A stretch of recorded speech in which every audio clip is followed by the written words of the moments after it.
उत्तराखंड में कोविड के नए मामले लगातार सामने आ रहे हैं। सोमवार शाम तक आए आंकड़ों के मुताबिक राज्य में 110 कोरोना के नए केस सामने आए हैं।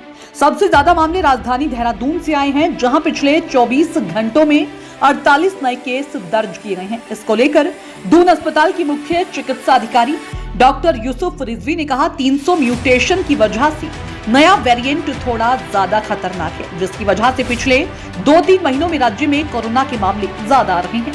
बच्चों में नए वेरिएंट के असर को लेकर डॉक्टर रिजवी ने कहा, डेल्टा वेरिएंट के मुकाबले नए वेरिएंट में बच्चे संक्रमित हो रहे हैं, पर अन्य के मुकाबले उनकी संख्या बहुत कम है। बच्चों का रिकवरी रेट बुजुर्गों के अनुपात में ज्यादा है। 90% अभी भी बुजुर्ग ही संक्रमित हो रहे हैं या फिर वो लोग जिनमें पहले से ही अन्य बीमारियों के लक्षण हैं।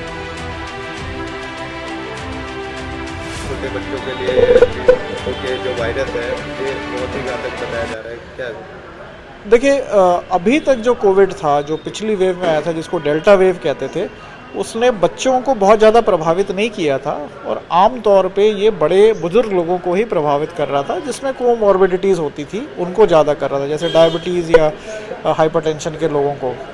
अब जो वेव आ रही है उसमें बच्चे भी संक्रमित हो रहे हैं साथ ही साथ, लेकिन जो अच्छी खबर है वो ये है कि ऐसे बच्चों का जो संख्या है, अगर अपेक्षाकृत देखा जाए तो वो बहुत कम है। मैं कहूँगा कि 5 से 6% से ज़्यादा बच्चे नहीं हैं। 90% अभी भी इस समय बुजुर्ग ही हैं, जो जिनकी उम्र 55 साल या 60 साल से ऊपर है। तो ऐसी बात नहीं है कि ये बच्चों के लिए ज़्यादा घातक है। बच्चे भी इसमें से इफ़ेक्ट हो रहे हैं, लेकिन बच्चे ज़्यादा अच्छी तरह से कोविड से बाहर निकल के आ रहे हैं। और अभी तक अगर मोर्टेलिटी देखी जाए तो हमारी 1% से भी कम मोर्टेलिटी है। और जिसको कोविड के द्वारा ज़्यादा ख़राब लक्षण हो रहे हैं वो वही है जो पहले से किसी और बीमारी से प्रभावित है। देखिए, कोविड की जो ये नई वेव है, ये कुछ हद तक इसकी एंटिसिपेट किया गया था, इसको सोचा जा रहा था, क्योंकि कोई भी बीमारी पूरी तरह से एक स्टेज में ख़त्म नहीं होती है, उसमें उतार चढ़ाव आते हैं। और क्योंकि इसमें वायरस जो होता है ये लगातार अपना रूप बदलता है, जिसको हम लोग म्यूटेशन कहते हैं, और लगभग 300 म्यूटेशंस के बाद एक ये नया प्रारूप जो वायरस का आया है वो थोड़ा सा ज़्यादा खतरनाक है। उसके चलते पिछले 2-3 महीने में केसेस बढ़े हैं और देहरादून में भी हमें केसेस बढ़े दिख रहे हैं।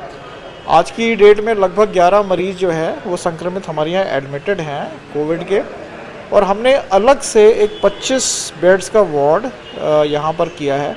और हमारा मानना है कि यदि ये वेव बढ़ती है तो अंततः सारे के सारे मरीज़ जो हैं वो दून अस्पताल में ही आएंगे।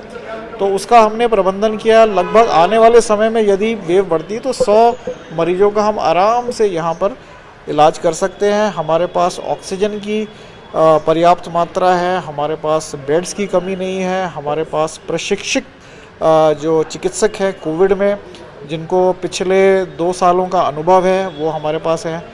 तो हमें तकरीबन पूरा भरोसा है कि इस बार कोविड की वेव को हम बेहतर तरीके से हैंडल कर सकेंगे।